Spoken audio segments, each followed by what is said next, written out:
Welcome back. You're here for All right, another no. episode of Paper Route. I'm Corey Holmes, and of course, I got my man Brandon Marshall with me, and of course, Ashley Nicole should be joining us here in a few. But B. Marsh, how you doing? How you feeling today?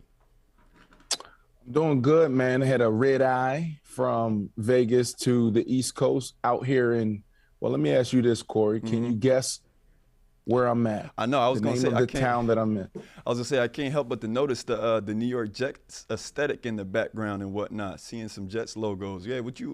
Are you in the facilities there? Yeah. What brings you to New York? Yeah, pop quiz. Pop quiz? Where am I, Corey? What's the name of the town? Where am I? Oh, you're definitely in New York. Definitely in a facility. Yeah, you're definitely in New York. I don't know actually what's. Oh no, you know what? No, you know Am what? I? I do know. You're in New Jersey actually. You're in New Jersey. Yes, very good. You're in man, what's the city called? You're Florham in Park. huh?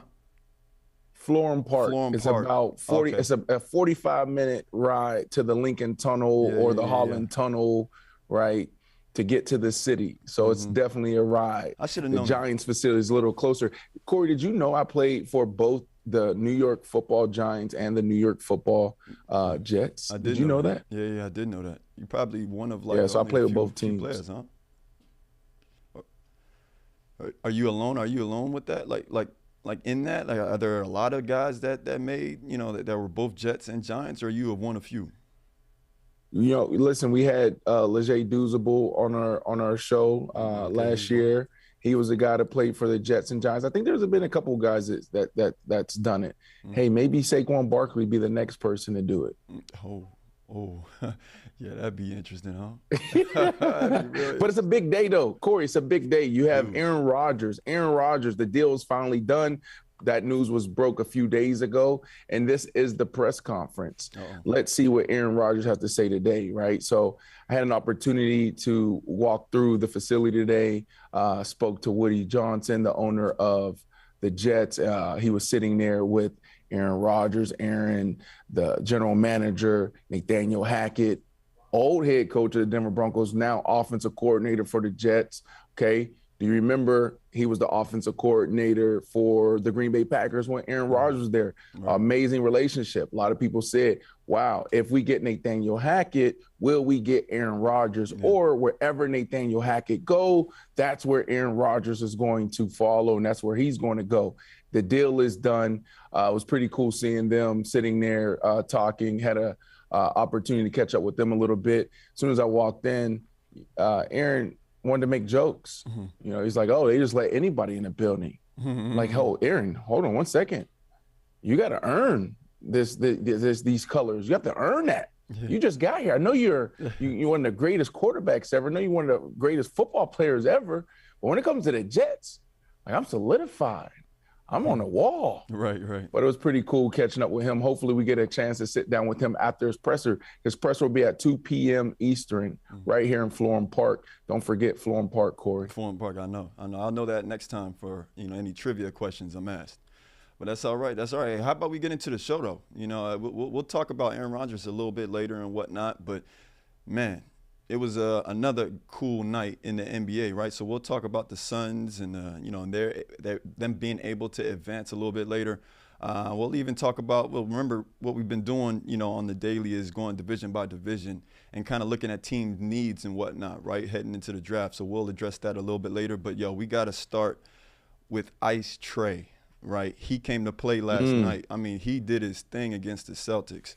He scored 38 points, right? But the three-pointer that he had shot at the end, right, to put him up, it capped off a 38-point night, right? The Hawks ended up beating the Celtics 119 to 117. But I'm a stat guy, B. Marsh. You got to hear these stats, right? So the Boston Celtics have never lost a playoff game with a 10-point lead going into the fourth quarter. So the Hawks are actually down as much as 13 points. I think it was 6 minutes left. They were down 13. And get this is another stat. So teams facing elimination have gone 0 and 183 in the last 25 postseasons after being down 13 points with 6 minutes left. But literally, it was all Trae Young. So what you're saying? Hold on, let me get this right. So Teams facing elimination. Teams facing elimination, meaning Losing down 3-1. in the fourth quarter by 10+ points or 0-180 something. That's what you said? They're 0-183. 0-183. So that just, shows you how just impressive that victory was. So, my question is, well, and then, with that, because, DeJounte Murray, he was suspended last game. So a lot of people were like, nah, this is going to be easy for the Celtics. They'll advance. Hawks have no chance. They did it without DeJounte Murray, right? So with that, the game's going back to Atlanta, right? Their hopes are obviously extremely high. Look, this is a tweet from DeJounte Murray. He said, yo, let's go back to Atlanta. I love my team, all the fight against all odds. Like, they're going back to Atlanta with a lot of momentum, right? So, I want to ask the question, you think this could potentially go to Game 7 in the series? No, we'll go to Game 7, man. First off, that game was phenomenal. Another electric game in the NBA. We talked about it yesterday. To me, it's in my lifetime, since I've been watching NBA playoff basketball, it's the best postseason I've seen. So many storylines.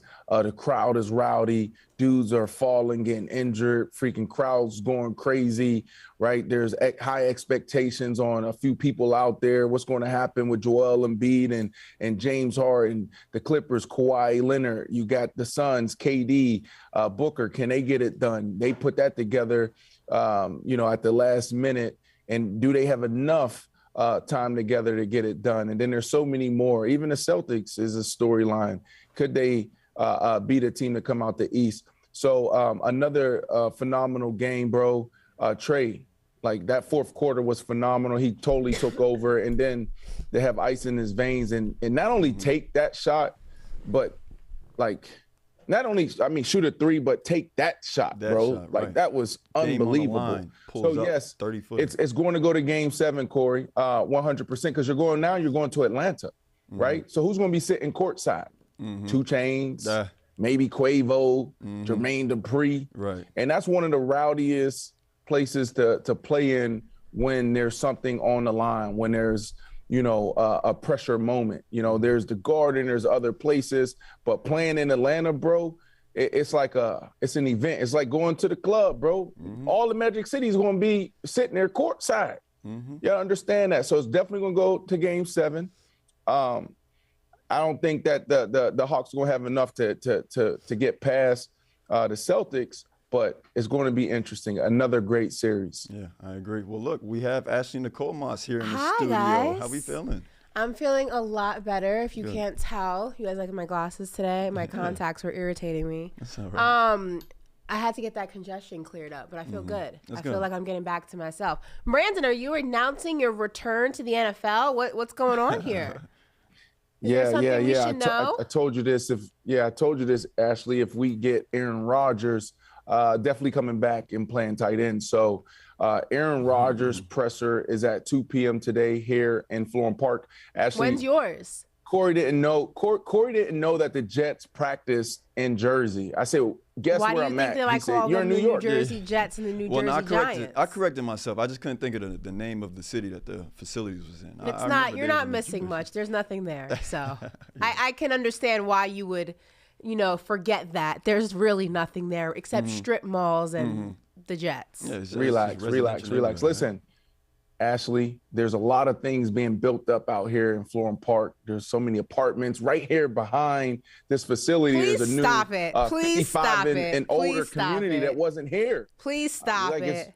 Please stop. I'm not giving you. There's a lot being built in Florham Park. Over here. They got a nice Pilates place right here. It's an unbelievable place. But Corey, I lived in Tribeca in Brooklyn, so I didn't get a chance to experience all that Jersey has to offer. Right. Just marinate on that for a second, Corey. You had someone who played not only for the Jets, but for that other god-awful team that they share a stadium with, and he didn't even live in the state. Just put that into perspective about how much is actually in the state of New Jersey that a player who played there and practiced there half the year did not live in the state of New Jersey. I rest my case. So hold on, before we get back to the discussion on basketball, Trae Young, Atlanta Hawks, big game, another big moment. Ashley, I want to ask you that question. Where do you think Aaron Rodgers will live? You think he'll stay out here in Jersey? You think he's a Tribeca guy? You think he's a Brooklyn guy? No, I think Aaron Rodgers is gonna one thing Jersey does have that New York doesn't is more space. They have more land. And if you're in a certain tax bracket, you can afford and afford a really nice piece of property. New Jersey will give you a lot more for your money than New York will, unless you go like upstate or Long Island. Money's not a problem. He's making $59 million this year. That's what I'm saying. So I think Aaron Rodgers will definitely live in New Jersey. He'll have a nice piece of land, a huge house, probably somewhere with a lot of woods around him. A lake. He just left there, Ashley. A stream in his backyard. Maybe he'll have his own darkness retreat in his basement. So when he wants to go ahead and collect his thoughts, he can go into his cellar and spend a few hours down there. And I don't know. He'll probably be there, though, for sure. He just left. First off, the $59 million, right? So like you said, money's not an issue. So he can go in Tribeca. He can go Upper East Side. He's not going to Tribeca. He want to go. He go to Brooklyn. He can go anywhere he want. Go get, a penthouse for $50,000, $60,000 he ain't living in Brooklyn, a month. Brandon. If he wants to Stop do that. it. He's not He can have the helipad on top of the building. Oh my Take God. the chopper to Florham Park. It's only a 15-minute chopper ride there and back. I'm sure Woody will let him use the helipad like he let me use the helipad when I was playing for the Jets. The Giants didn't let me do that. That's why I love the Giants. They treated me really well, but one of the stipulations was like, hey, bro, leave that helicopter in Florham Park and drive your car. So if Aaron Rodgers wants to experience New York, all of New York, he can do it, and it can be easy. Ashley, he just left Appleton, Wisconsin. Why would he want to come to New York come to Jersey and have woods and all that other stuff behind him? Appleton, Wisconsin is drastically different than New Jersey. I make a lot of jokes about New Jersey, but the land and the wilderness of New Jersey is drastically different than Wisconsin. I don't see Aaron Rodgers going from this, one with nature, granola, hike-loving guy to turning into Bobby Axelrod the minute he, enters, the New York Jets. It's not going to happen. I see him living in New Jersey, having a really nice piece of property. He'll probably be in New York a whole lot. You'll see him around different events and stuff like that. I don't see him living there. I don't think he's taking the helicopter to New Jersey, back to Tribeca. He's not Brandon Marshall. Some people use the media entrance, Brandon. Not everyone needs the VIP one. Just leave it there. Yo, no, listen, they made me take the media entrance today. I wasn't able to go change and get ready in the locker room or an equipment room. They literally brought me back, and I have a little locker back here by Rich Chamini. Got Brian back here. You had Judy Batista right here, right? Like they gave me my own little space. So this was interesting. Oh, how does it feel to be on the other side of things now? It's I didn't like it. I texted Woody Johnson last night, and I was like, look, I'll be in town tomorrow. I'm taking a red eye. I would love to use your office, right? It didn't happen. They're like, well, I'm going to be in there tomorrow. It's kind of a big day. We got Aaron Rodgers coming in. And I was like, well, we can share the office, or you can use the conference room. Like, I need to do an interview out of your office. It didn't get done. So I was disappointed in that, but this is perfect. Like, they gave me a nice little backdrop. The media has been great to me. I shouldn't say the media. I am the media now. Maybe I should say new media. But it's all good. I'm adjusting to it, Ashley. I'm adjusting to it. It's good. It's good. It looks like you're adjusting well. So do you guys want to go back to the Hawks conversation now? If we must. Let's do it. Did you watch, Ashley? Yeah. Did you watch the game? I did. Did you see what Trae Young did? I watch all NBA games, Brandon Marshall. So you sure about that? All right. Corey asked me the question. Let's ask you. Will this series go to Game 7? No. You don't think so? No. So you tell me a Hawks team that goes into Boston, handles business, DeJounte Murray-less, won't go back to Atlanta now with DeJounte Murray and beat the Celtics? I mean, both these teams have won on each other's home court, so it's not like we haven't seen it. I think, first of all, a half-court shot like that, draining a half-court shot like that off of a bad Marcus Smart foul was just the perfect storm. Let's be honest. It's not like he drove it in the lane. A half-court shot like that is an insane shot to make. We've seen it happen. A lot of times. We've seen it happen, but it's an insane shot. It's an insane way to force the next game. Let's just put it like that. It's like that. I don't think it happens again. I don't think all the perfect storm aligns like that and happens again. A lot of things would have to go right for the Hawks to win that game and to force a Game 7. I think Boston wants to wrap this up. Joel Embiid has been percolating and resting for a very long time. They don't want to give him any more time. They don't want to extend this series any longer than they have to. They want to go ahead and get a nice amount or some amount of rest before they start that series. I think they get the job done. I think it was a hell of a game. I just don't think it happens again. Yeah. Well, because Trae Young's playing with a chip on his shoulder. I know. I've seen that shot happen before. I remember it well. Yeah. Boston fans, listen. I know how you feel. I've been there. Okay? It happened to me too. Y'all were laughing at me when it happened to me. And now the tables have turned. It ain't no fun when the rabbit got the gun, but I know what it feels like. That's all I'm saying. Yeah, so if you guys remember, Trae Young was voted by his peers as the most overrated player in the NBA. So you got to think that that's something that's replaying in his head, right? Like throughout these playoffs. Really? So he gonna want to at least force that Game 7. I don't know. I see it. It may just be that maybe they don't like him. Hold on. They voted Trae Young the most overrated player. Yep. And I think it was Drew Holiday was the most underrated player, if I'm not mistaken. That was like a few years ago, Holiday. Right? No, that was something that was released this year. Oh, he was voted. No, he was voted most overrated. Hey, that's what the news was telling me. Really? Yeah, most overrated player in the NBA. Well, so damn. Yeah, man, he's playing with a chip on his shoulder. Like I said, I think they'll get it. They'll get it done in Game 6. You know who's most overrated in my eyes? Who's that? Zion Williamson. Wow, why Zion catch a stray? He's dealing with a lot. He ain't doing. No, let me stop. The man can't even get off the bench. Zion, Kawhi. Hey, we're not doing Kawhi slander. I know we're not talking about this. I know we're not talking about them right now, but think about.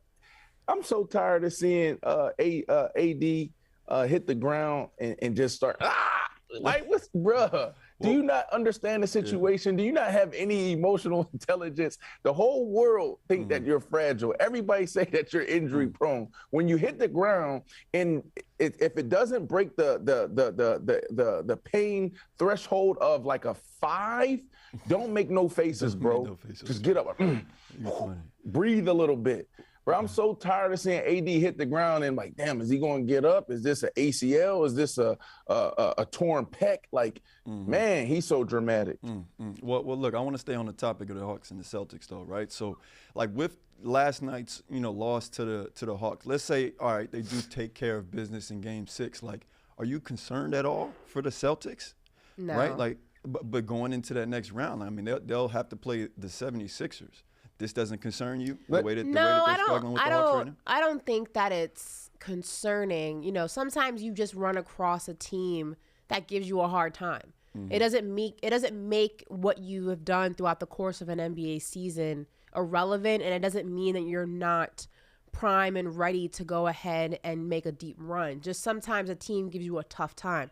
Look at the Kings and the Warriors. I mean, if De'Aaron Fox didn't get injured, I mean, he's still going to be able to play tonight. But if he's 100%, obviously that series looks different. The Kings are just giving them a hard time. It doesn't mean that the Warriors can't make a run. Right. Same thing with the Grizzlies and the Lakers series. If Ja Morant was healthy, the series might look different, but they're still giving the Lakers a hard time. It doesn't mean that you're not primed to make a deep run, like I said. So I just think that this is a situation where Trae Young and the Hawks are giving Boston a little bit of a harder time than maybe they anticipated.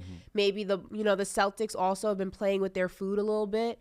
And taking and not, going into this series thinking it was much of anything because the Hawks really haven't done anything this season. So maybe they underestimated their opponent a little bit. Yeah, I'm not worried about Boston. That's a really good basketball team. This just happens. We've seen this before. Yeah. Any word for you? I disagree. I disagree, Corey.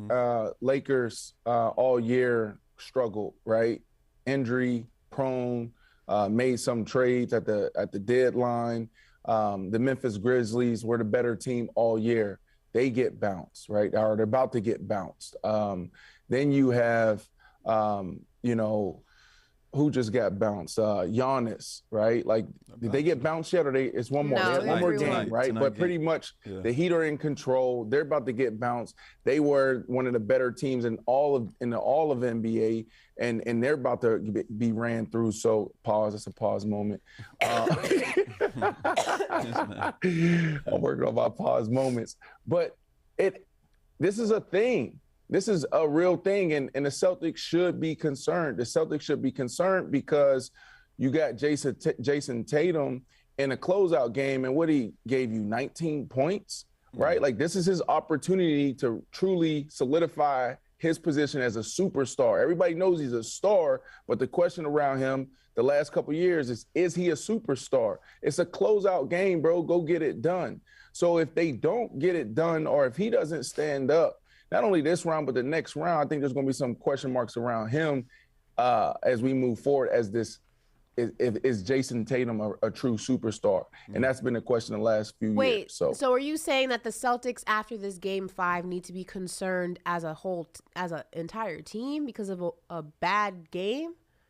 I'm confused. Well, what do you mean bad game? We're talking about, Ashley, this is you make it seem like going to Atlanta Thursday for Game 6 is going to be sweet for the Celtics. No, what I'm saying is I don't think the Celtics need to be concerned as an entire team because of a half-court shot that Trae Young banked in. It happens. Like, yeah, they've played with their food a little bit. They've overcomplicated the game a little bit. There is some concerns about Mazzulla's rotations or lack thereof. Basketball, though. Like, close it out. Doesn't matter. But as a whole, does this team need to be concerned they get bounced in the first round? No. They're going to win this series. They're the better team. And in a 7-game series, the better team will always win. Well, I brought up the Memphis Grizzlies because they were the better team all year, right?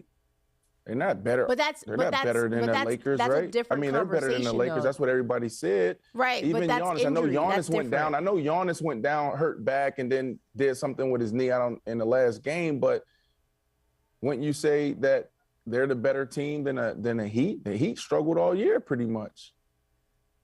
No, but what I'm saying is that it's different when you have a healthy team that has a bad game or has not taken a series as maybe seriously as they should have because they underestimated their opponent. That's drastically different than what's happening in Memphis. Memphis is at a deficit because their star player is injured. Like, injury is different. Injury will change the course of a series. So, yeah, you could be the better team all season, but when the playoffs come around, if your opponent is not healthy, what they did in the regular season is irrelevant because now it's a different team. You're not 100%. That's not what's happening in Boston. What's happening in Boston is they went into Atlanta, into the series, probably underestimating their opponent a little bit. They got caught slipping a few times, and here we are. But I don't know if I'm concerned for this team as a whole. I just think that this is what happens when you underestimate your opponent, and you can't underestimate Trae Young, despite what the Hawks have looked like all season. Right. There's a couple. Let's add this to, the few stories that we're following right now and that we're tracking here on Paper Route, right? The Lakers. I'm high on the Lakers. Ashley's not. Okay. The other thing that we talked about was the Suns. We talked about the Suns. Do they have enough to get it done? Because yesterday you guys want to talk about them not having a bench. You saw your boy close out with 47 points. And all I'm saying, Ashley, if they go to Atlanta and they lose this game, then we need to be concerned. Right? Because now you're talking about momentum. You got a guy in Trae. Trae can easily come out there. Come on, there's a huge difference between the NBA and the NFL. One guy can dictate everything. Trae can easily go out there and have a crazy game and drop 50, and he's that type of player in the environment. You've seen him in New York. Remember that? What was that? Was that last year where Trae came in there a couple times and just being spit on, kicked, doing all of that, and he just took his game to a whole nother level? He thrived in these moments. I agree with you completely on that. I'm a little bit concerned. I agree with you. I think that if Boston does not handle business in Game 6, then they should be concerned because anything can happen in a Game 7. But after game 5, no, I personally do not think this team is concerned. But like you said, if they go into game 6 and they do not handle business and just close out this series, then 100% they should be concerned. Anything can happen in a game 7, and we've seen anything happen in a game 7. So I agree with that. Yeah. Corey, can we do something? What's that? Can we potentially add to our show like a story tracker? Right? I think this is the 3rd, maybe 4th story that we're tracking. I don't know if we have anything in football yet. Ashley, do we have anything in football that we're tracking that we disagree on? Anything? Let's see. I don't think so. You think that? You think the Eagles are gonna win the division? Oh, okay, that's an easy one. Yeah, they will. Well, no, I don't think the Eagles are going to win the division. Well, I think that's it may be the favorite. You did but say I think the Giants. I think the Giants are going to be a problem. I feel like the Giants are going to be a problem this year. I refuse to acknowledge that statement. All right, well, how about we move on? All right, let's put that on the tracker. Yeah, we'll do that. We'll definitely do that. But let's move on to our second story in the NBA, right? So last night, Devin Booker had a monster night and helped the Suns advance, to the second round, right? So he dropped 47 points in Game 5. Suns are now set to face off against the number 1 seeded Denver Nuggets in the second round. But we also received, a rather disappointing update in regards to Kawhi Leonard, right? So we learned yesterday that he actually has a torn meniscus, right? I'm not sure what the grade is, but nonetheless, we feel bad for him because, he obviously was on a roll at the beginning of the series. He was averaging 35 points, within the first 2 games against the Suns before, again, that meniscus injury was revealed. But yeah, guys, what do you feel is Kawhi Leonard with the future? Like, what does it look like? Ashley, I'll start with you. First and foremost, I know that the load management jokes and things like that are funny. But it was clear to me that something was very wrong with him. You don't load manage for most of the season, come back in the playoffs, play a game, 2 tops, and then miss 3 in a row. There's something deeper there. Yeah. And, the Clippers weren't transparent about what was going on. They made it seem like he was day to day. There's no day to day when you have a torn meniscus. It's kind of a big deal. Mm-hmm. It's really unfortunate. I tweeted this yesterday because, watching, the Suns and the Clippers in that last game, Russell Westbrook, I think this is such a great situation for him. But looking at the Clippers as a whole, though, it's been unfortunate because I feel like this experiment we've never really seen it in its totality in the way it was intended when it was created.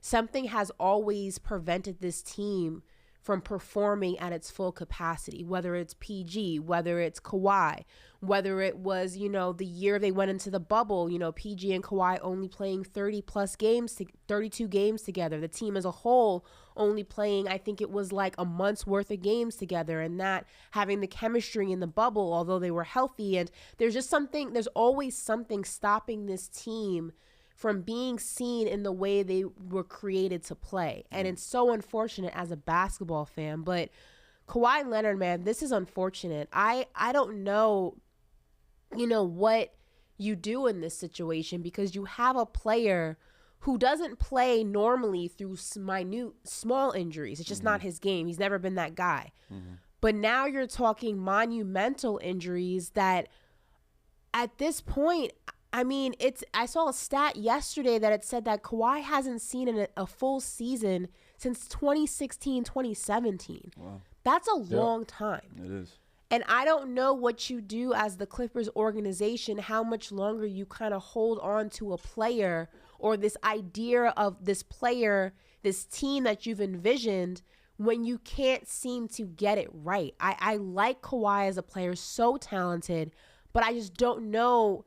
I don't know what the point of no return is. And I don't know if the Clippers have reached that. But you have to eventually start figuring out what's next because you can't. Right. This is not a way to win. Like, you can't do this. There's no longevity here. Yeah. Brandon, what are your thoughts? And you know what, Ashley? It's tough. What's his name? The owner, Mr. Ballmer? Steve Ballmer. Is that his name? Mm-hmm. All right. I mean, he's in a tough situation because if you go back to the first playoff game, I think they won that game.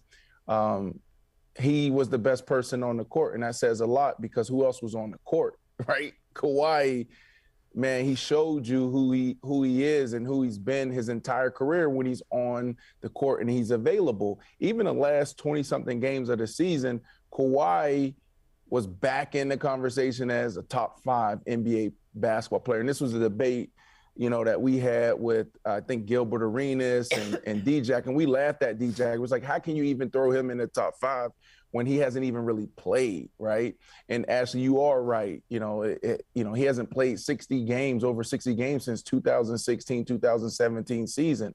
So this is a real thing because we always talk about your best ability as an athlete being your availability. So if I am the owner of this team, if I'm a Bomber, I'll probably move on. But it's tough because you got to look at the alternative. Like, okay, you move on from him. What do you have? This is going to be the first year, I believe, they're opening up the new arena. In 2024. Is that arena opening this year? 2024. Is it this year? 2024. Oh, so okay. So it is next best NBA season, right? It'll be halfway through the season. They should be able to move in, yeah. Right. Like, I mean, so, you want to sell tickets. And I think you just got to have a real conversation with him. But, like, I'll probably lean towards moving on. It's a shame because you haven't really seen those guys play together, like you said. And they're really a strong team. I actually had them coming out of the West before the season even started. Like, I was that high on the Clippers. The only issue with moving on, though, is right now, I mean, obviously I'm not an insider like that, but I would feel like Kawhi has no trade value. So the only way to move on would be to force him into retirement, is to have that conversation and be like, look, what do you really think your future is, just as a player in general, with just these injuries that seem just to be so chronic and so debilitating that you cannot see full seasons. I don't know how you force somebody into retirement, though. So that's the only issue that they're here. I heard Stephen A. Smith saying that they, earlier today, that they should force him in. I don't think you can force a player into retirement. I'd like to think that Kawhi, this is me being an optimist and somebody who loves the game of basketball and who has played. And I think there's always a part of you that wants to get back to it. I know that he's not the most expressive, but I think that he loves the game. And I would like to believe that these injuries for him have just been not only debilitating physically, but mentally, spiritually, emotionally, and he wants to play. He wants to get back out there in the way that we have seen him. So maybe, there's hope there. But if these injuries continue like this is not even a quality of life for him as an individual. Like, this is just not even a way to exist as a person. Like, basketball aside, there has to come a point where it's like Kawhi doesn't care. You don't think somebody cares about being chronically injured like this? Well, first, listen, he's 31. All right. So think about that. He's 31. He should have a lot of basketball left in him, right? And I don't think you need Kawhi to play a full season. I don't think you should expect Kawhi at this point to try for a full season. He's also, and this is going, to add to your conversation around, forcing him into retirement. He's due to make $40-something million next year. Why would he even think about leaving, right? I agree. And this meniscus injury, I hear what you're saying, the ACL in 21, that was tough, and he took off all of 22 season. But this meniscus is something that a lot of, and I say this, right? Like, people are like, why are you always talking about football? You're talking about football. Well, that's what I know. I played 13 years in the National Football League, and there's a huge difference between an NFL player and an NBA player, especially from a mindset standpoint, right? But I've seen guys tear their meniscus and have a surgery and be back in 14 days. When I say back, I'm not talking about practice. I'm not talking about rehabbing. I'm talking about playing on a field on Sunday, right? So this meniscus, the timing was terrible.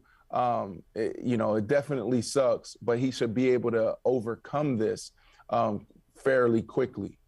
Yeah. You guys think the Clippers give, Kawhi Leonard and Paul George at least one more year? I think you have to. I mean, I think there's you got to think about it from, and I hate talking about players and people as investments, but from a business perspective, you have to, because you've invested a substantial amount of money in these two. Mm-hmm. I mean, the number's going to be off, but if I have to think, over $80 million off the top of my head, between the two of them. Yeah.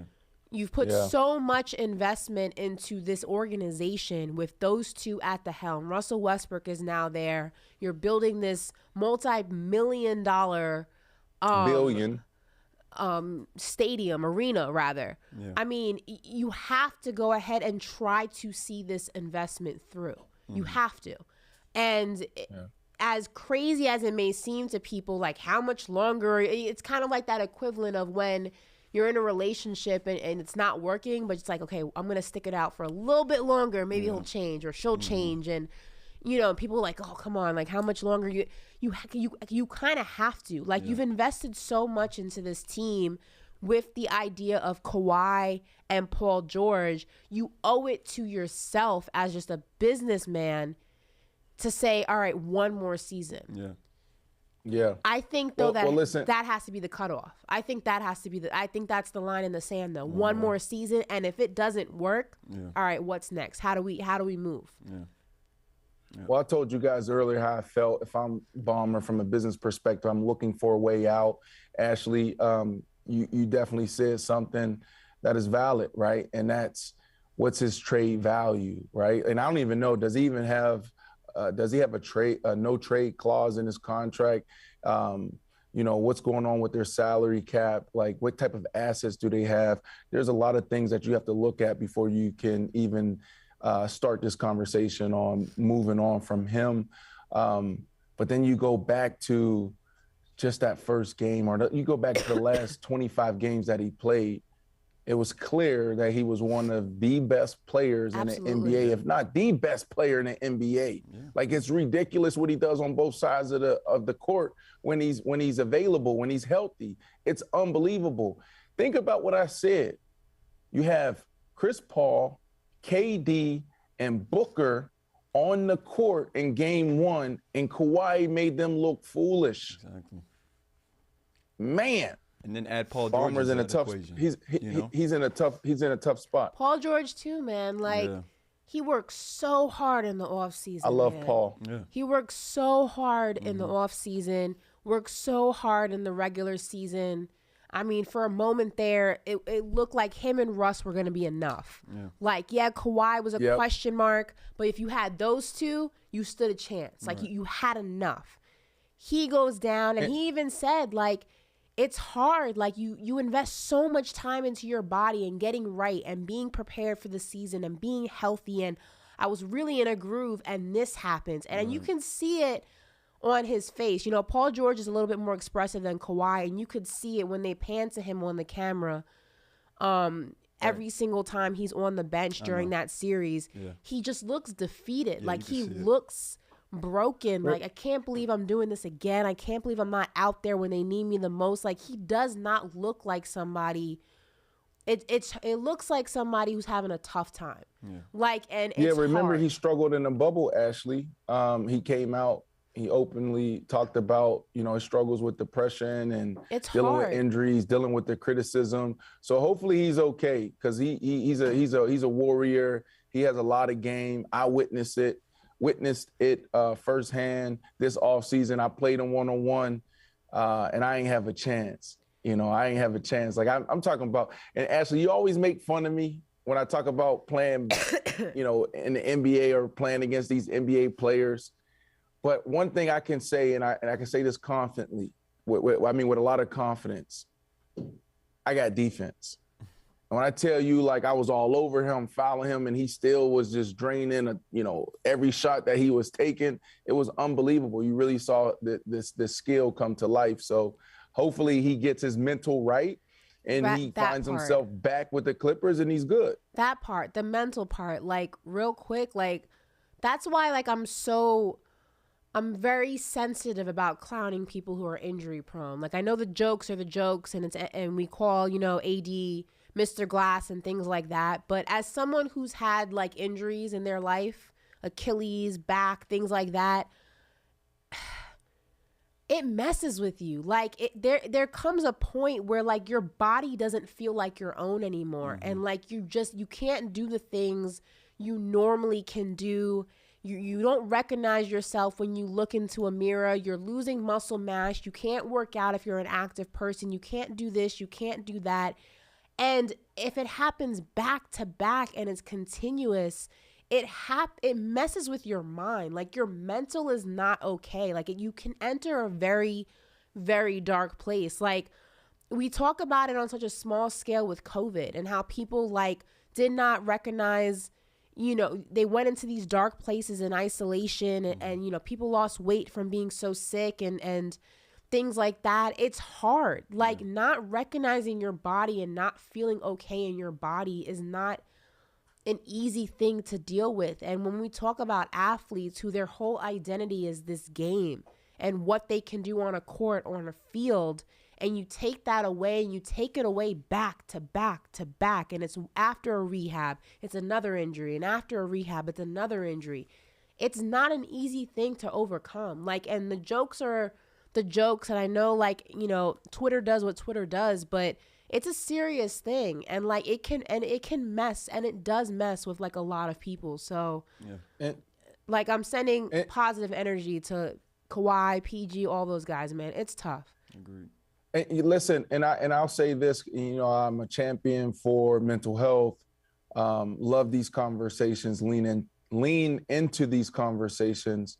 But Ashley, I will say this: it's their job as athletes. It was my job as an athlete. Like you have to find a way to overcome these things. That's actually what makes you who you are and helps you get to this level, especially at the professional level. You have to overcome so many distractions, so many losses, right? Like you lose. Think about this: you lose more than you win as an athlete. You get your ass kicked in practice and games more than you actually win. Like, think about that. And you just got to find a way to continue to get up and overcome those moments. So with all that being said, with like Kawhi Leonard, with Zion Williamson, with AD, with Paul George, like you, as a professional athlete, you have to be able to deal with the criticism.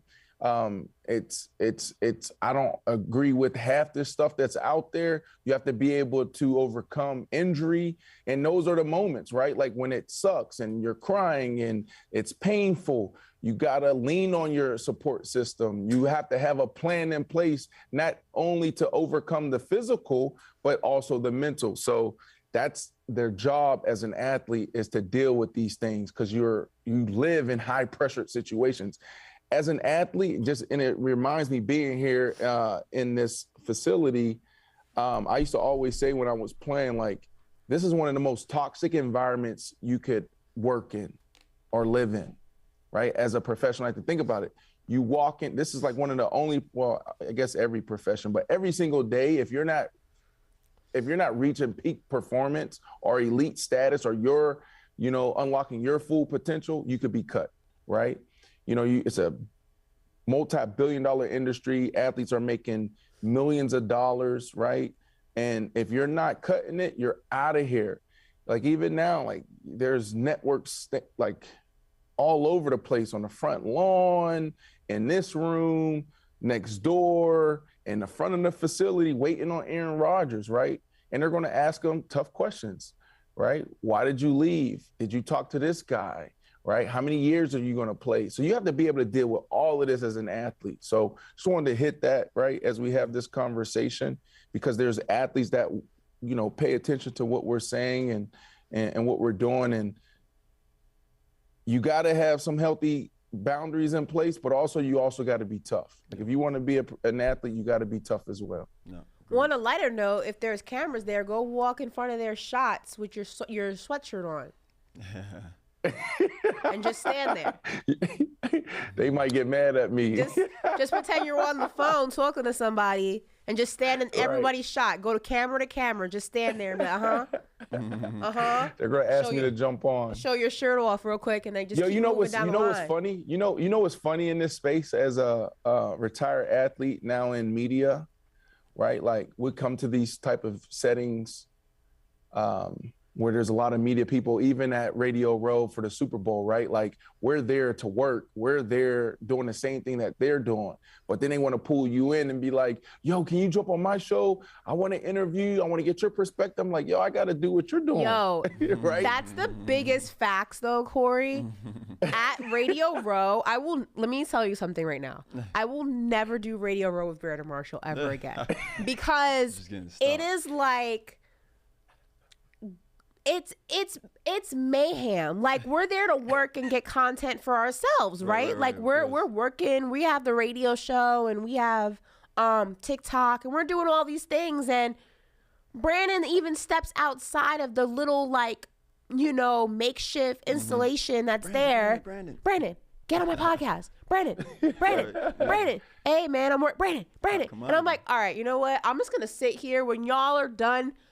Come back and get me. Like, I can't. Like, I'm not chasing Brandon around the convention center. It's insane. Like, and you know the toughest thing, Ashley, is saying no. Your peers, but to your peers though, because there's so many other athletes out there doing this. You saw Derwin James, Von Miller. There was a lot of guys out there doing the same thing. So that's the hardest part, is telling your brothers no. Like, nah, I can't jump on it right now. I got actually 5 minutes to get over here to sit down with these 4 athletes or personalities. So, but Brandon does try to say yes to a lot of people, which puts us in a terrible time management situation, because he'll say, all right, I got 15 minutes. I can give you 5, you 5, you 4, you 3, you 60. Brandon, you can't do that. That's fine. I'll make it work. Like, Brandon will say yes to like everybody, Man of the or at least tries to. Man of the people. All right, guys, let's move on though. Right, so there's one more day until the NFL draft, and as I said at the top of the show, we're gonna break down 2 more divisions. We're gonna do the NFC North and the NFC South, and again break down their needs headed into the draft. So we're gonna start with the NFC North today, right? And I believe our first team, another team that Brandon played for, Chicago Bears, right, Brandon? So right now, I think at the top of their board, they have offensive tackle, edge, and corner. What do you think they should prioritize heading into the draft? All right, so the Bears need ownership. I'm going to go there. You know, sometimes I spice it up with these answers. The Raiders. Remember, Ashley, what my answer for the Raiders, what they needed yesterday? You remember what it was? It was a new head coach. New head coach. Take all the players, all the positions off the board. Chicago Bears, they need ownership. They want to be good. They just have to find a way to get out of the way, right? Because I really like Fields. I like what they're doing. Love the moves they made this offseason. This could be a surprise team. So if I had to pick a position,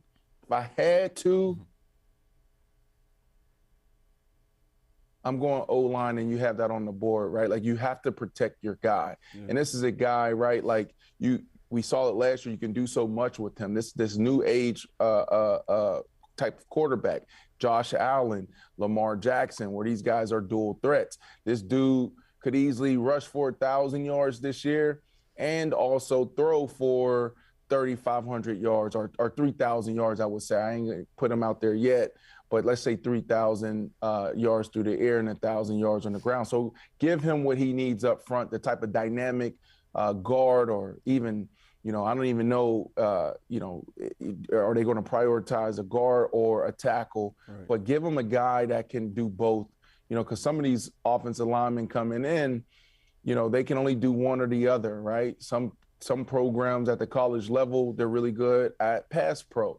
Some guys, if you're playing like against the Ohio States of the world and, you know, the Michigans of the world, they got offensive linemen that can really get in those trenches and go, right? So I'm going O-line here, Corey. I'd say one thing about the Bears offense is that I feel like you could find their scheme at the college level, right? So I think they'll be able to find – I agree. I think offensive line should probably be their priority going into the draft. All right, next team, Lions. Right now they're looking at corners, D linemen, and linebackers. What do you think they should be prioritizing tomorrow? Yeah, this is a scrappy team. I mean, at this point, they need a little bit of everything. Yeah. Right? Because, and I say that because they got half their team suspended for gambling. What's going on in Detroit? I know they got the MGM over there. I think there's a casino right there. And then for a lot of people who haven't been to Detroit, it's actually close to Canada, so there's more casinos over there. Mm-hmm. Like you literally can throw a rock around over the little pond, mm-hmm. and there's Canada and there's casinos over there. I don't know what the hell is going on in Detroit, Corey and Ashley, but last week we had 3-4 guys suspended for gambling. Yeah, this is a big deal. So Corey, that board and everything you just showed, you can just throw that out. Right, because they got running backs suspended, receivers. I don't even know.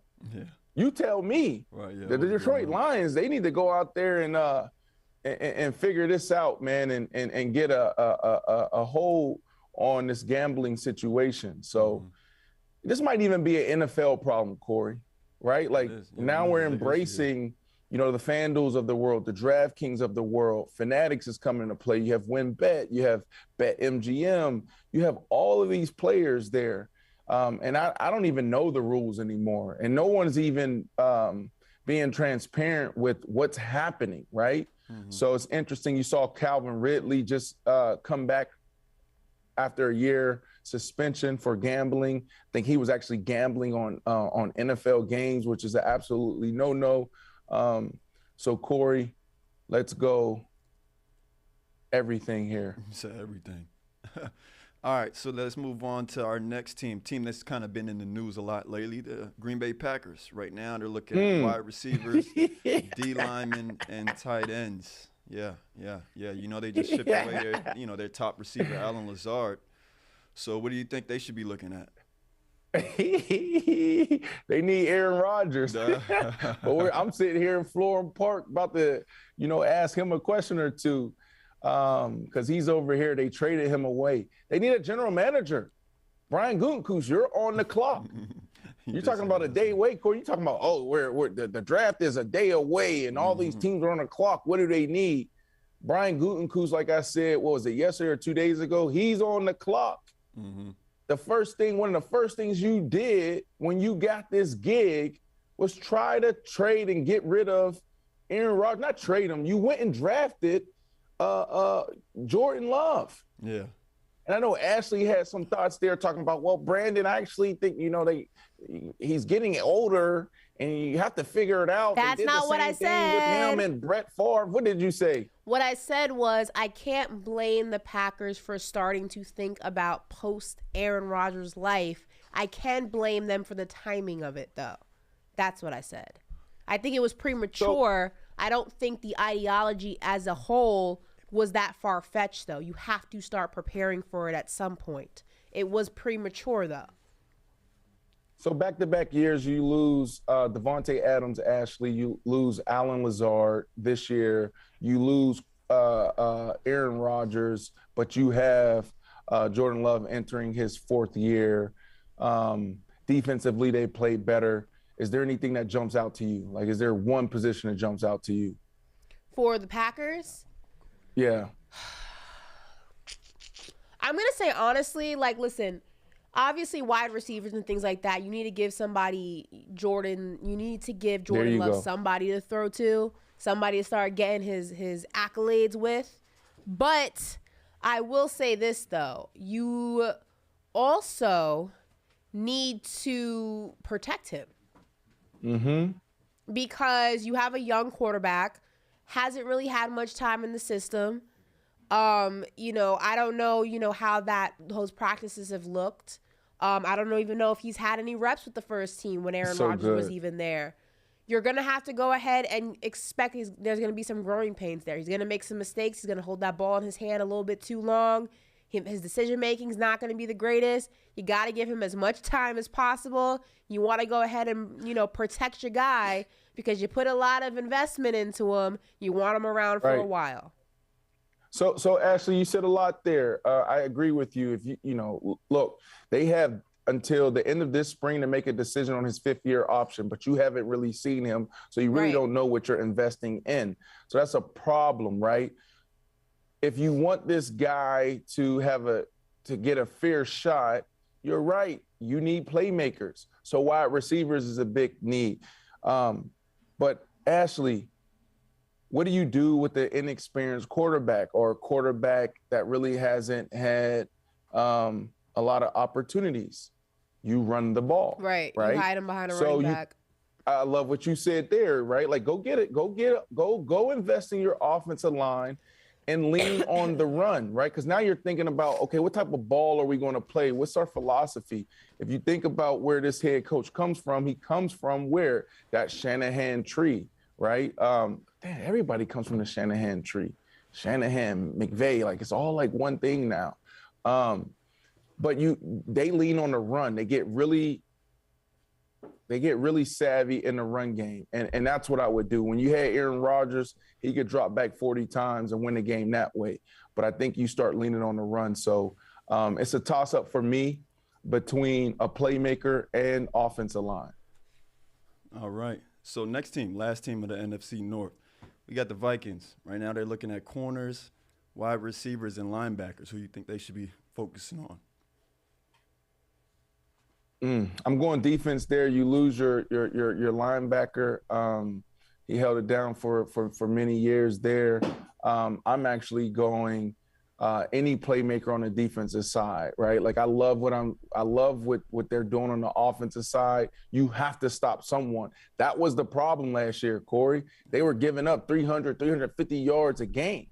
Yeah. Like you could do whatever you want against that defense. Right, yeah. Matter of fact, I think they should take all their picks and invest in just the defensive side. Don't take anybody on the offensive side. Yeah, I don't care who it is. I don't care. It could be Randy Moss is on the board. You know, somehow he's back in the draft. Don't take him. Whoa, chill out. Defense. Actually, look up the numbers. Like it was ridiculous what they were giving up last year. No, they were putting you have Justin Jefferson going for 200-something yards, 3 touchdowns. Kirk Cousins having a day. But then you still lose because the other team went for 400 yards. Like, it's ridiculous what they were doing on the defensive side. Yeah, no, I agree. Definitely got to prioritize defense for sure. All right, let's move on to the NFC South. So, first team in the NFC South, I believe we have the Falcons. Yep, right now they're looking at corners, linebackers, and edge rushers. So, it looks like they're going to prioritize defense this year. What do you think, Brendan? Yeah, I like the edge rusher. You can't lose there. You know, there's a few positions that every team should prioritize.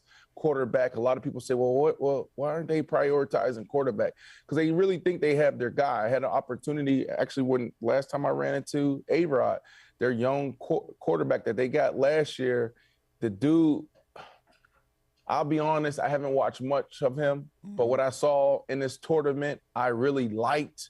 And I loved his composure, his confidence, his demeanor. This dude could be the guy for years to come. So I'm going defense here because you also, when I talked about prioritizing these positions, quarterback, left tackle, now the right tackle is just as important as the left tackle. But defensive line, man, linebackers, you need help there. You get a Bosa, you get a guy like J.J. Watt, you get a guy like that, they totally change the trajectory of your franchise. It does. I agree with that. I agree. Now, we got the Panthers, right? They got the number 1 pick in the draft. And, of course, you know, their number 1 priority is probably quarterback. But they also got corner and edge rusher on their board. What do you think? Aside from a quarterback, I think we all can agree that that's probably their main priority right now. But cornerback and edge, what do you think? So, obviously, quarterback, right? But, like, if they can get savvy in the draft, I don't know all the assets they have going into tomorrow's draft, but I'm going cornerback here. You need a playmaker. You know, one of the best feelings as a wide receiver or as an offensive guy when you're sitting on the bench is sitting there and hearing the crowd go crazy because your team picked the ball off or somebody did the peanut punch, you know, and turned the ball over, and they're giving you another opportunity to go score. Corey, you know this as a wide receiver. You grew up playing wide receiver. You were one of the greatest wide receivers to come out of your high school. And during your year, this man on this show, Brandon Marshall. He was. I'm being honest with you. All you got to do is look him up. Oh, my God. Here we go. We got 2 of the greatest wide receivers to ever play the game in my presence. Go see how many All-Americans came out of St. Thomas. Oh, my God. Corey, who all offered you coming out, Corey? I mean, it was a lot. I can tell you who didn't offer me. Who didn't offer me you see, that's what I'm saying. Look, you hear what he said, Ashley? He's like, it's too many. Who didn't offer you? Name them. Alabama. I mean, these are all teams I obviously spoke to. So the reason why they didn't offer me was because I just didn't express interest in them. So it was Alabama, USC. It was Alabama, USC. Yeah, and that was really it. Alabama and USC. Everywhere else I got. Corey, why did you pick Notre Dame? Man, and I was actually just telling somebody this the other day. It was when I came out, it was 2 years. No, I think it was a year. They were a year removed from going to the national championship, right? So they were a team that was on top. So I was like, obviously that was one thing that checked the box. I wanted to go to a contender. And then two, like I wanted to go to a place that had good academics, because of course life after football is a thing. You are going to have to transition to the professional world, the professional space, and there's no school that can honestly, develop you and prep you for that. So those were like the two biggest, things that I was looking at coming out of high school. What other schools offered you? So my top three was Notre Dame, Oklahoma, and I really liked UCLA at the time. So that was another school. Of course, Oregon was nice because they got the nice uniforms and whatnot.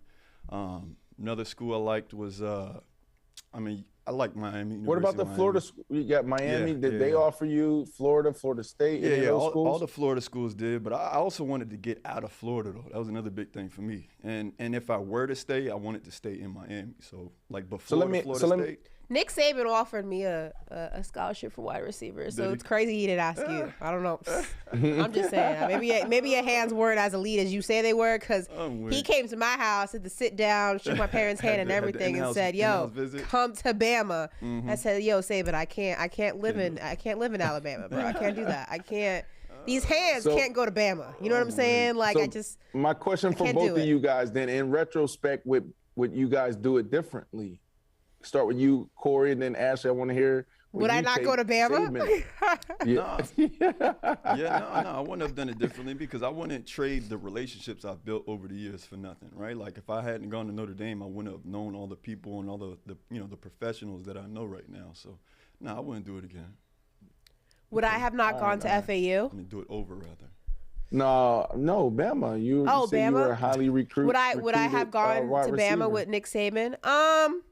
No, Bama looks like it's boring. Like I couldn't have existed in Alabama. I mean, I appreciated Saban sitting down and, talking to my parents and saying, "You have some of the best hands."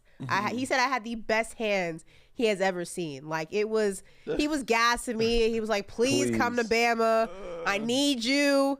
We'll win a title together. We'll win multiple titles together. You could be the next Randy Moss. And I was like, Saban, look, chill. I need you to just, you're doing too much. You're laying it on thick. I can't go. I can't do it, Corey, if Ashley played ball, what position would she play? Like, and go into the psyche of these positions, right? Linebacker, right? Safety, corner, wide receiver, quarterback, like kicker, like. There's only one position that makes sense, though, and you could probably agree with this. Is corner, because you know what I'm saying? Because she's just gonna get into the head of the receiver. That's it. Yeah, she gonna that or I'd be a really good quarterback though.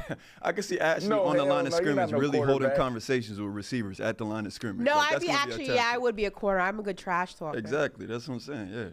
Yeah. Yo, that's so good, Corey. You right. Yeah. Exactly. You're right. I'd be a corner for sure. So Ashley, who's my NFL equivalent? Yeah. Jalen? No, fashion. I got a good one. I say Zaire Alexander.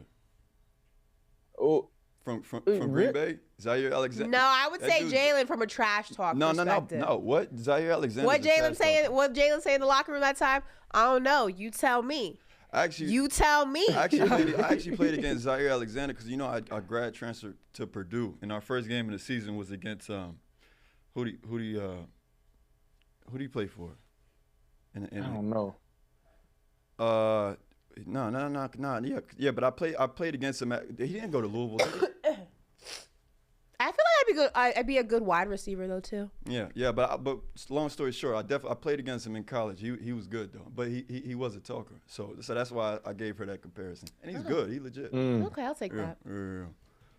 What was the team that you asked me about? Let's get back on topic. Oh, yeah, right. We got to get back on topic. Panthers. No, but I think you established that, right? You say corner. Corner is probably something that, there we go. Be looking at. There you go. All right, so let's go to our next team. We got the Saints. Right now they're looking at offensive linemen, wide receivers, and edge rushers. What do you think they need to be prioritizing tomorrow?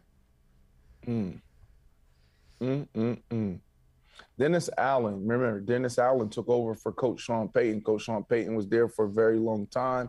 Dennis Allen used to be the head coach of the Oakland Raiders. That didn't work out. He found his way in New Orleans with Coach Payton for a very long time. I tell you about him because he truly is one of the better defensive coordinators in the game, right? Now he's a head coach. He has to manage it all, but he lets his guys like the Carmichaels of the world do their thing on offense. But he pretty much took what Coach Payton already had, that template, and just ran with that.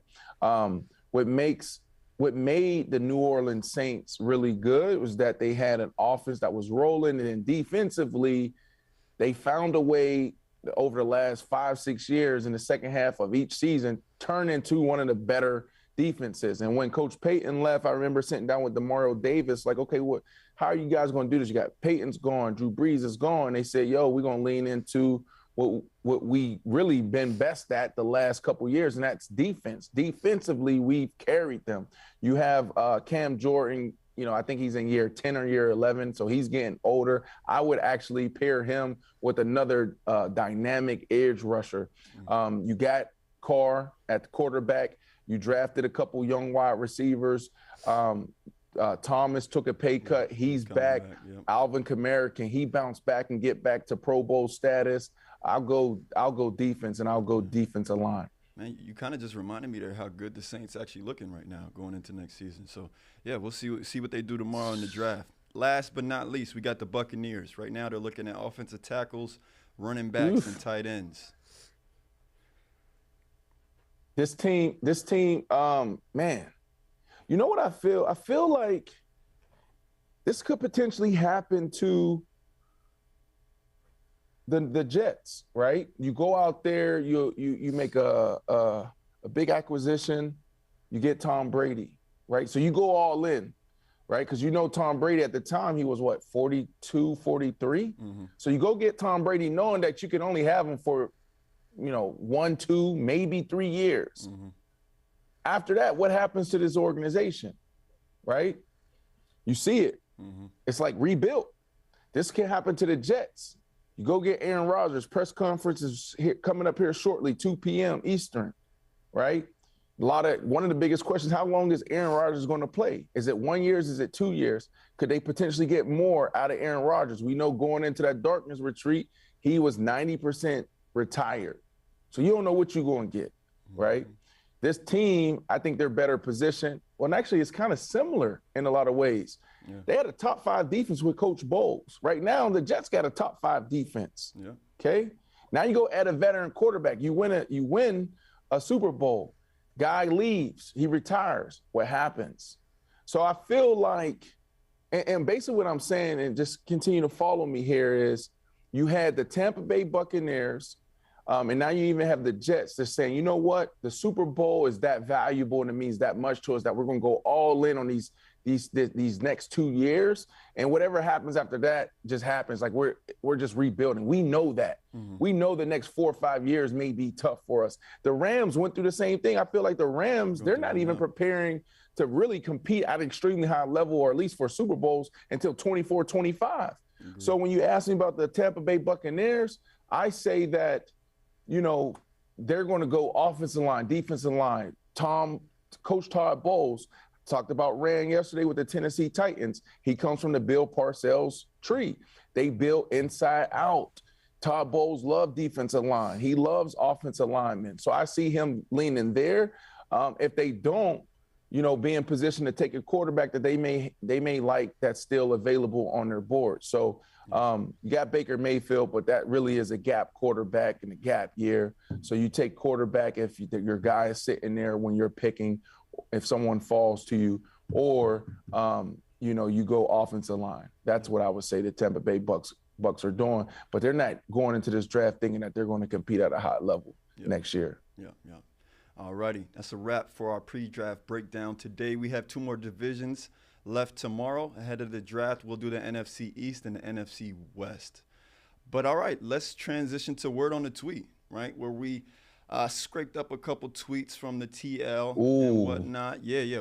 I'll tell you what, our first tweet is pretty interesting. Of course, we're going to stay along the the conversation of the NFL draft. But in the last week, we've seen the odds really shake up on who's going to be the number 1 draft pick in this year's draft. Of course, all the teams at the top of the draft right now are looking for quarterbacks and whatnot. But just who those quarterbacks are going to be is what's been in question. So, right, our first tweet, we got a tweet from FanDuel Sportsbook.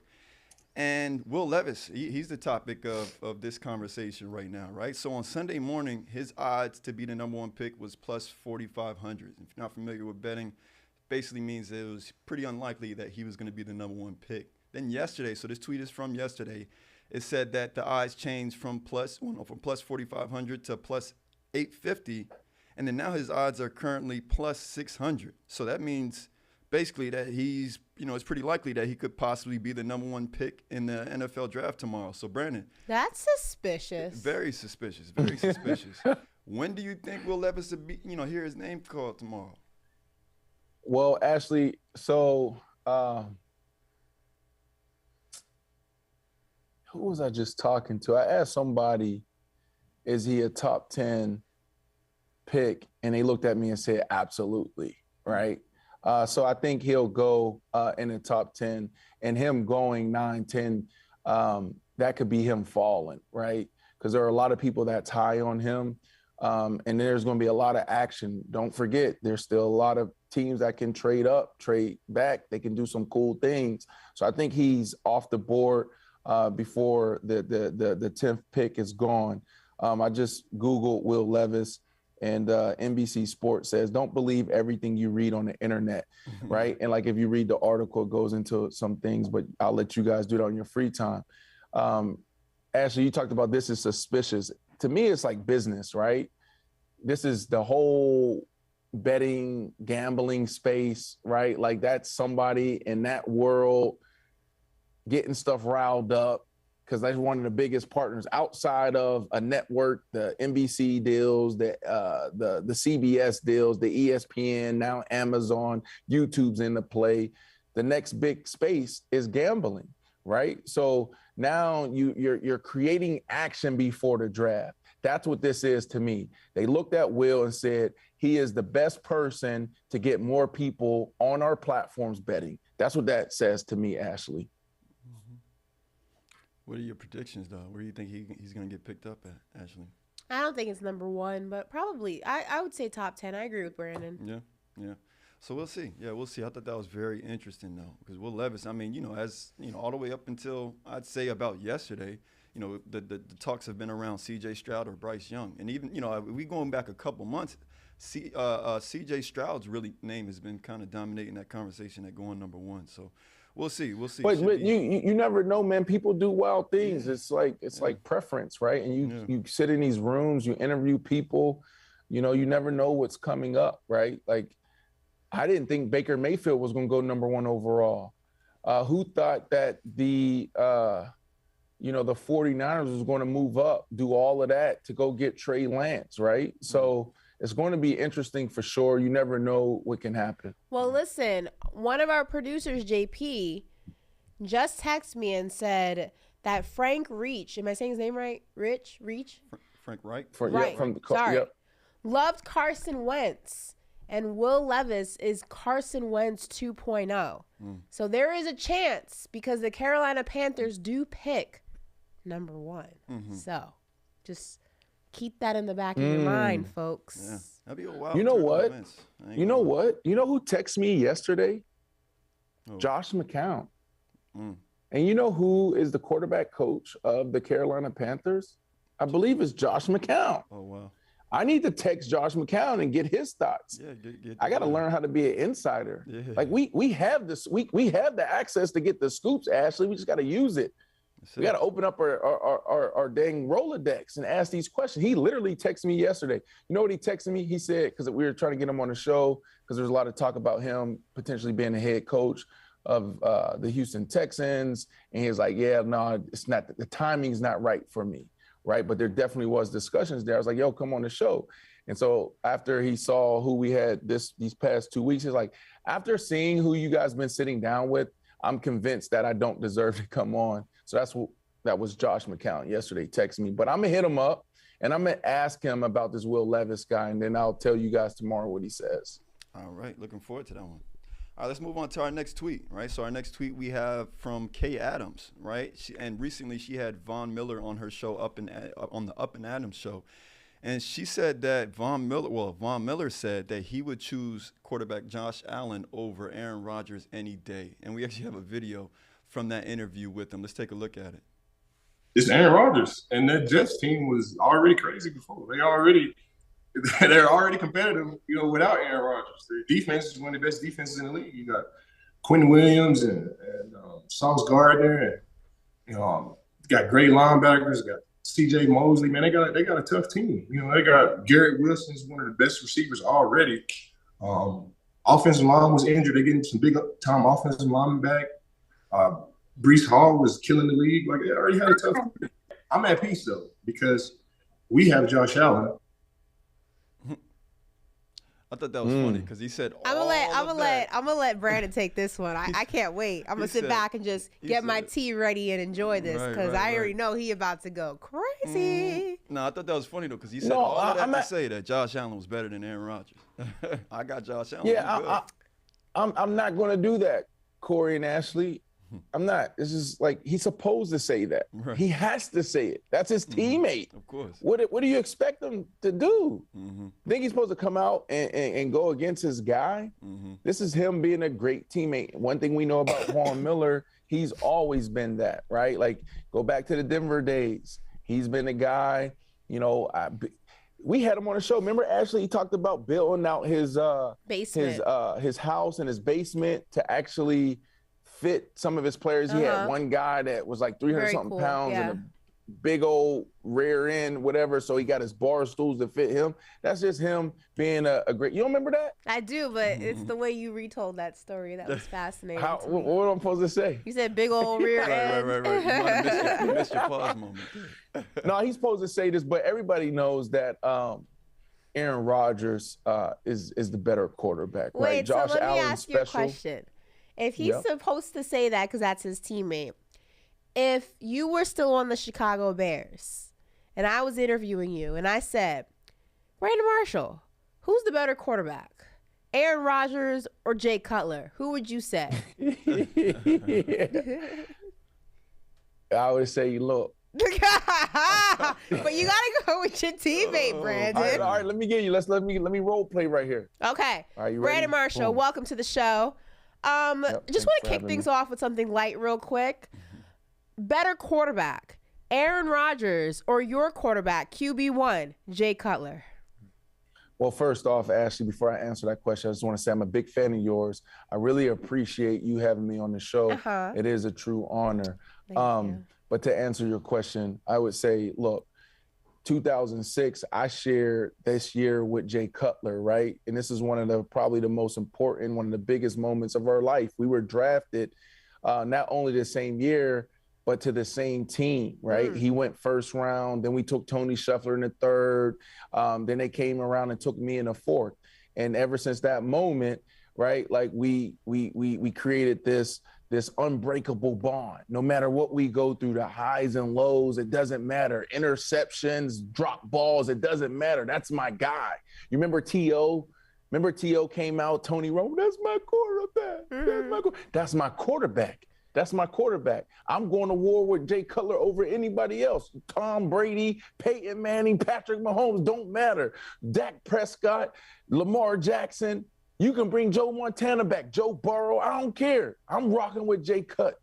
That's who I'm going with. So you're taking Jay Cutler over Aaron Rodgers. Want to clarify that for the viewers? I said what I said. There you go. Okay. Got it. That was a great answer. Look, Corey, you see how I started off? all professional, like, hey, thank you so much for having me, Ashley. Yeah. And I turned up halfway through my take. No, you did that. You did that.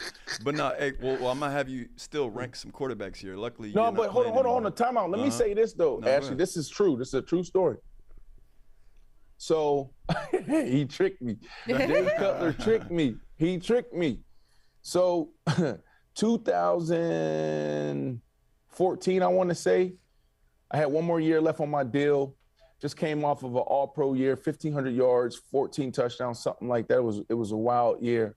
Go up there to our guys, Phil Emery. I'm like, yo, let's look at an extension. So we worked through an extension, right? Or we were working through an extension. That offseason, when I tell you, right, that Jay Cutler, I was saying it publicly, like, oh, he's going to be MVP of the league next year or this upcoming season.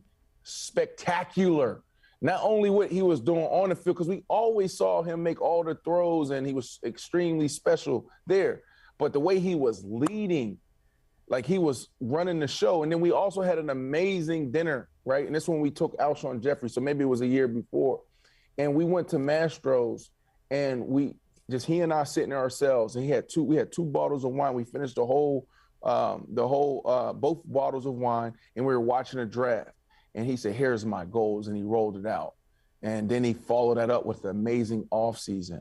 So anyways, we get through it, right? We get through that moment. Then we're sitting there trying to get my deal done, and it's not getting done. It's taking a lot longer than it should have. And then the New England Patriots call, and they're like, yo, we want to trade for him, and they was going to pay me. So I had an opportunity to pick between Tom Brady and Jay Cutler, and I picked Jay Cutler. And then that year we imploded. So. Mistakes happen every day, B. Yeah, that's tough. Players mess up too. You know what I'm saying? That's tough. That's tough. I know. It happens. Even Jordan missed a couple shots. I'm you know? like Corey. In retrospect, I wouldn't change it for the world, though. Yeah. It made me who I am today. There you go. If it wasn't for those moments, I wouldn't be ready for the moments that I'm in today. Exactly. There you go. Love that mindset. All right, now let's look at our next tweet, though, right? So we're actually going to stay, again, on the in the AFC East. How about that? But we got a tweet from Dave Portnoy, right, president of Barstool Sports. And yesterday he ranked the AFC East quarterbacks, right? So if you look at his list, he has Josh Allen number 1, Mac Jones number 2, Aaron Rodgers number 3, and Tua Tagovailoa number 4. Now, again, interesting list to say the least, right? But guys, how about we rank, the quarterbacks in the AFC East? What would you say, well, who comes at 1, who comes at 2, 3, 4?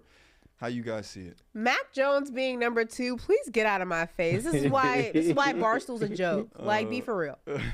Like, there might have been some bias in there. Please get out of my face. Hey, he knows something. They just completed their sale for $550 million. Right. Look, that's all he's doing, Ashley. He's just trying to get us to talk about it. He's winning. He's winning right now.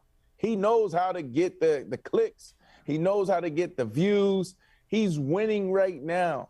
So if I had to rank this division, it's Aaron Rodgers, obviously now new to the division. He's number 1. You can put him in any division, and he's probably going to come in number 1. Hell, maybe even if you throw him in the AFC. No, I can't do that. Patrick Mahomes is the king over there. You were going there. But Aaron Rodgers, number 1, Josh Allen, number 2, Tua Tagovailoa, number 3, and you have your Mac Jones rounding out this division in 4th, and that's the last place. Yeah, I'd say that's the most logical ranking there, right? Would you agree with that, Ashley? I agree. Yeah. So we're going to go with that. All right, guys. So let's move on to Fact or Foolish. Love this segment, right? So if you guys remember, I'm going to read a statement. Got to determine whether it's fact or foolish, and then give your explanation why. So for our first one, we got a nice slate in the NBA tonight. So for the first statement, Lakers close out the series in Memphis tonight. Fact or foolish?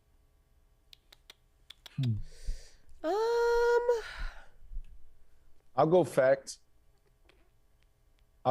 Here. I just think LeBron James is in he's having a moment, and everyone's talking about him. 20 and 20 and year 20, he's the king, right? Like he's the GOAT. I think he's looking at this as, look, I might not win a championship this year, might not get to 5. but I'm gonna have everybody celebrating me. One thing we do know about LeBron James is he reads everything, he hears everything. He's really involved in controlling his narrative, right? Like he shapes his narrative. He knows how he wants the story to be written. And what he wants is people to say, yo, what other athlete has done it at this level, at this age and this stage of their career? So I say all that to say that LeBron James goes out there, and I know it's going to be tough because he played 40-something minutes. They went into OT, right? And he was all over the glass. That's a lot of effort. But I still think he finds a little bit more oomph, a little bit more fuel, and he goes out there and he have a big game and he closes it out because he wants people to talk about it. Yep. I say fact too, but knowing the NBA script, it probably is going to be foolish. I think that it'd be in the Lakers' best interest to close it out. Oh, for sure. But knowing the script, yeah. I think the Grizzlies will be able to pull one out, knowing the script. But my gut says Lakers close it out tonight. I don't know. They don't have anybody. They're done. That's what I'm saying. I think the depleted. Grizzlies are kind of cooked. Like there's nothing left. Yeah, there's nothing left. There's nothing left. Yeah, so we'll see. All right, next, the Warriors win Game 5 in Sacramento. Series currently tied 2-2. Pivotal game. De'Aaron Fox, broken finger. What's the outcome? Fact or foolish? They win. They have to win tonight in Sacramento. You don't want this to go to a Game 7. Mm-hmm. They win tonight. They win Game 6. They close it out. They have to win this one. You do not want this series to go 7. It's been 2 back and forth. De'Aaron Fox, I know he's dealing with an injury. He's still going to be able to play through it. Don't want this to go to a Game 7. I'm saying yes. Game 5 in Sacramento. Yeah. Fact. Yeah, I'm going fact here as well. Too much experience, and they still have a lot of juice, right? You got, Clay, Ashley. Why aren't we talking about Clay? Clay is low-key having one of his better seasons, if not the most efficient season. So you got Clay still playing at extremely high level, and Steph Curry, I don't even know when this dude is going to slow down. He can go out there and drop 40 tonight. And then Draymond. Like, everybody keep talking about Draymond. Draymond's still doing what Draymond is still Draymond.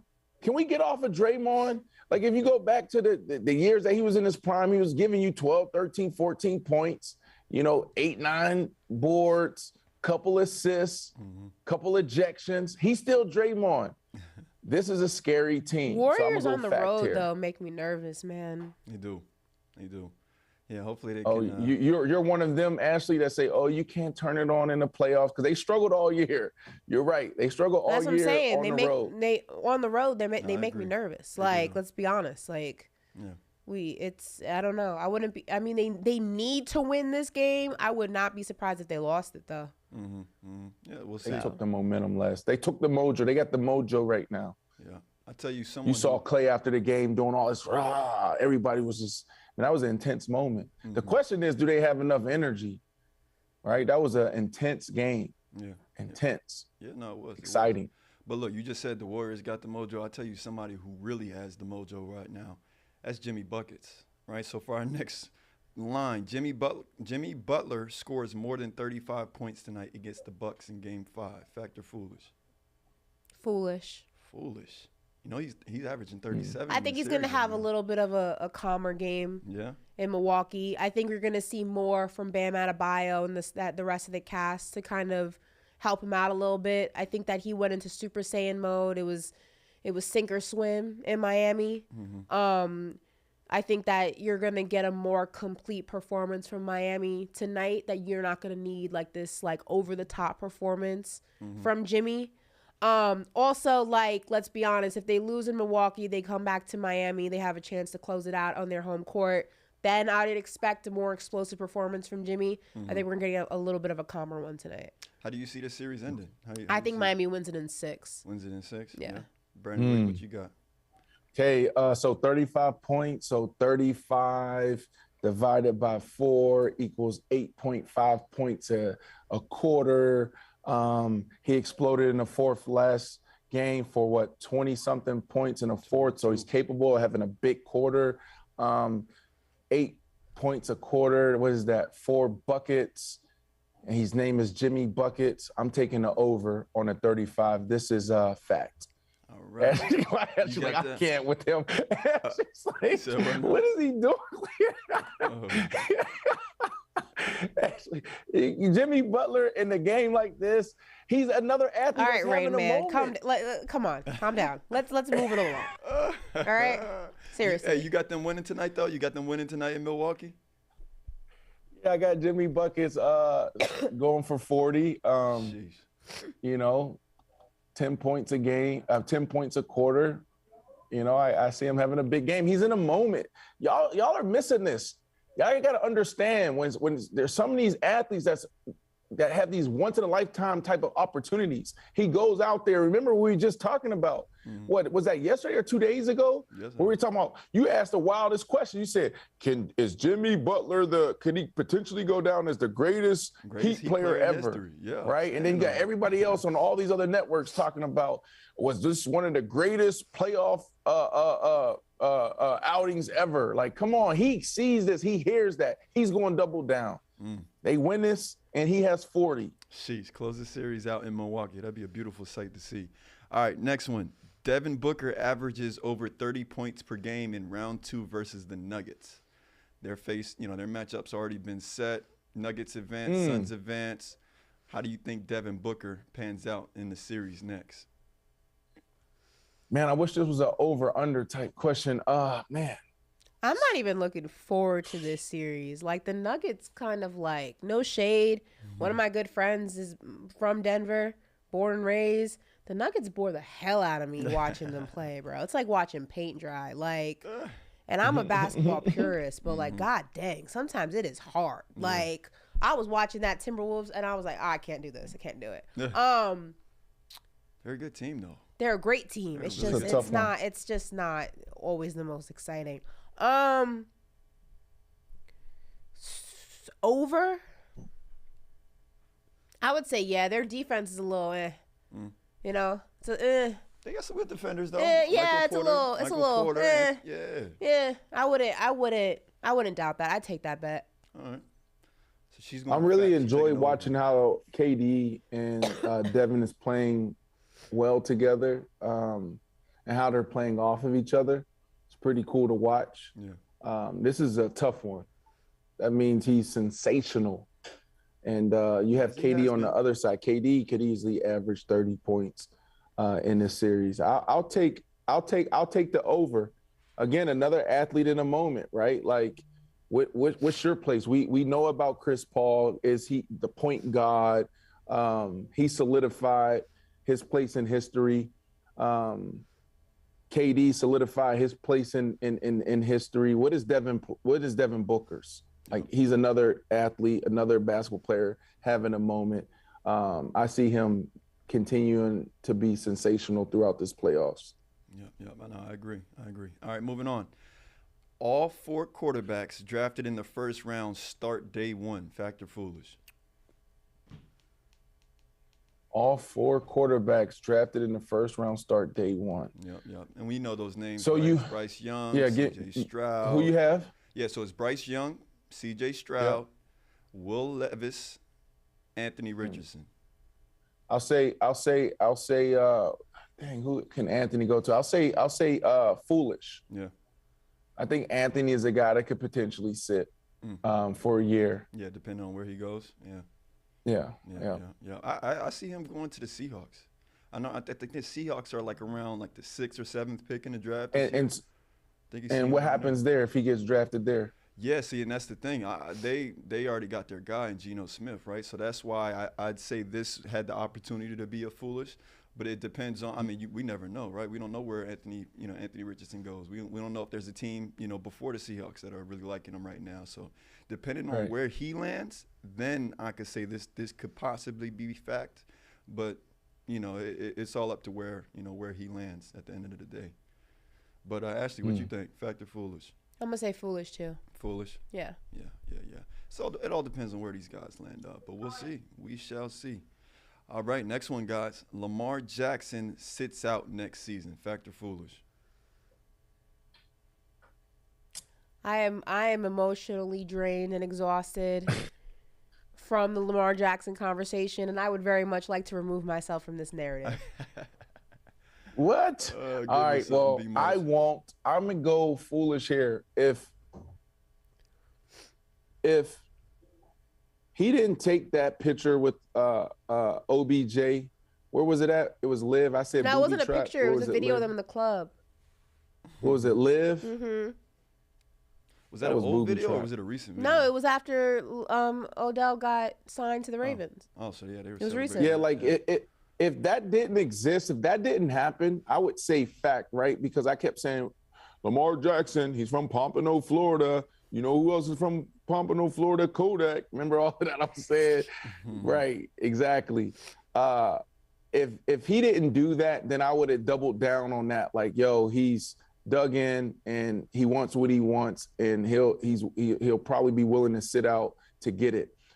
Because he took that picture, the video, whatever it was, booby trap, live, whatever club they were in, that showed that things changed. And then Ashley, I think it was you that shared that information yesterday. Lamar went to the organization and said, look, you get OBJ and Hopkins, and then we can talk. And they came back and said, well, we can afford one, but not both, right? And so I think things change, and I think they're going to get something done there, and Lamar Jackson's going to suit up as a Baltimore Raven, and there's going to be problems because I like OBJ and I like them together.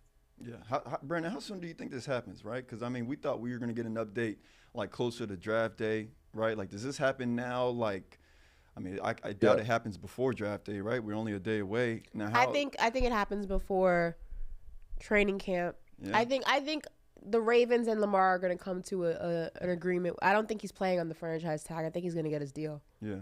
I don't think he plays. I agree with Ashley. The draft was for, movement, trade, right? Like trade, right? Because you want to be able to get things done during that time. He stays, and it's still going to take some time. So I agree with Ashley. Training camp is the timeline there. But, if you're the Ravens, you try to get something done sooner, right? Because you want to get your team together and really move in the right direction this offseason. Like, y'all have a lot of work to do. You have a new offensive coordinator. You want Lamar in the building learning that system. You want Lamar and OBJ together with Bates and the other guys, really built in that chemistry and continuity. So this offseason is extremely important. They can't just, wait until training camp to get this deal done. Then you roll in Lamar Jackson and then think that you're going to have a chance to run through their division. That's not going to happen.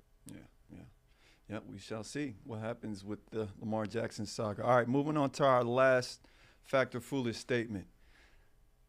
How many times? Well, no. Right, let me rephrase this. The darkness retreat comes up more than 3 times in Aaron Rodgers' press conference that's coming up here at 2 p.m. Fact or foolish? Fact. And if I were there, it'd come up 17 times. I want to know all the details about the darkness. The darkness. Right. The darkness. The darkness. What was the darkness like? Right. The darkness. The darkness. The darkness. The darkness. That question of him being 90% retired before he went into the darkness probably has to come up. What you think? I think that's Brandon's going to ask at least one. I know, Brandon. You going to ask Brandon's good for at least one. All you really need is 2. So. Right. So everyone watching, thanks for watching Paper Route. I'm out here in Florham Park. The New York Jets. I was going to try to say something, make fun of Ashley because she doesn't like. Well, you don't like the Giants. You're okay with the Jets. I don't have any smoke with my uncle's a Jets fan. He's also an Eagles fan, but let's not get into that conversation. He's not all there in the head. He's a Jets fan. I have no smoke with the Jets. My beef has always lied with those losers they share the stadium with. It's never been with the Jets. I'm happy for y'all. Gang Green, congratulations. My smoke's never been with y'all. So. Okay. All right. Well, so I'm out here in Florham Park. This press conference is going to start here in 20 minutes. Ashley, I'm not going to bring up the darkness retreat. Boo. I won't do it. I think this is foolish, Ashley. I think it comes up twice. I think it comes up twice. I think one person is going to ask the question, and it's going to be like, so what happened? And everybody's going like, bro, he talked about this on Pat McAfee's show. Go watch the show if you want the answer. And then I think there's going to be someone in the audience, some man or women on the beat, and they're going to be curious. I'm curious about this whole ayahuasca thing. Is it called ayahuasca? It's ayahuasca. Ashley, would you do ayahuasca? For sure. Have you considered ayahuasca? I haven't considered it, but I would do it. Well, actually, these are two different things that we're talking about. So there's the ayahuasca, there's that type of, there's that thing, and then there's the darkness retreat. So those are two separate things, right? I think it comes up twice.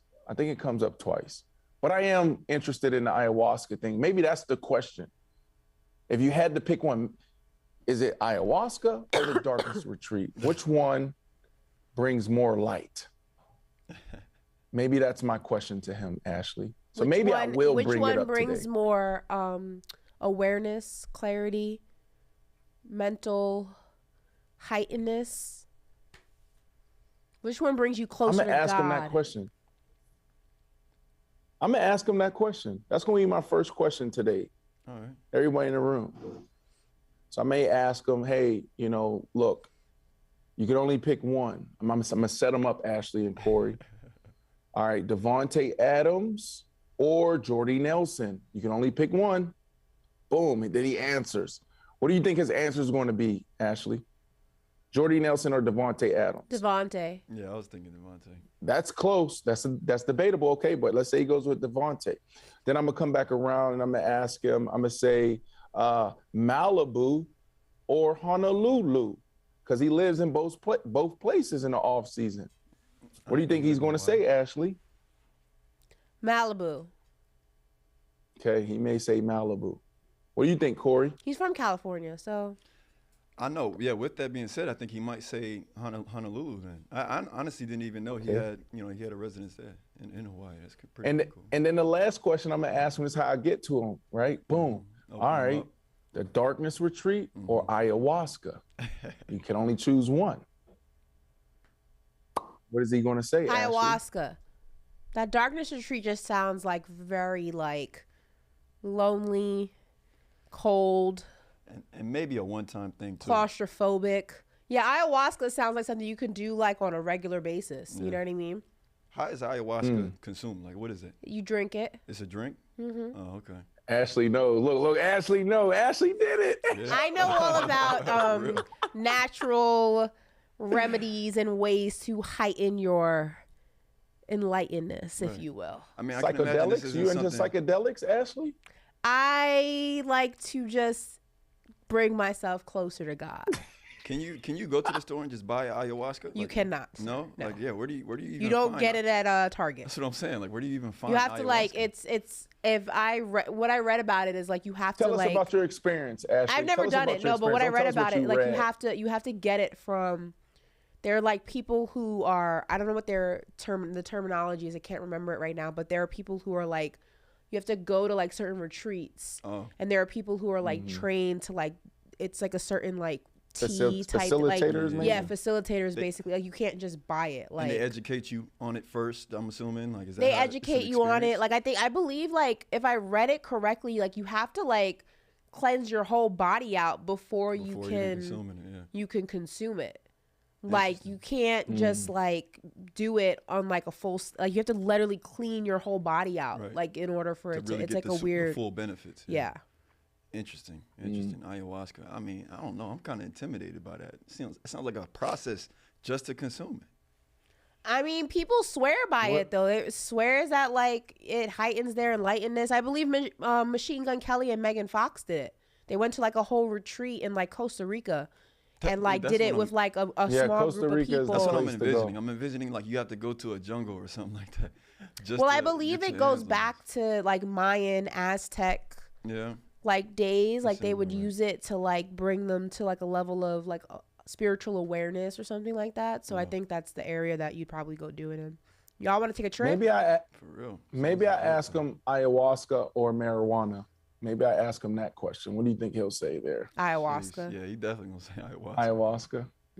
Well, I don't know, because like ayahuasca, you do that like what, every once in a while. Marijuana, that's something if you participate in that space, you can do daily, you can do every other day, right?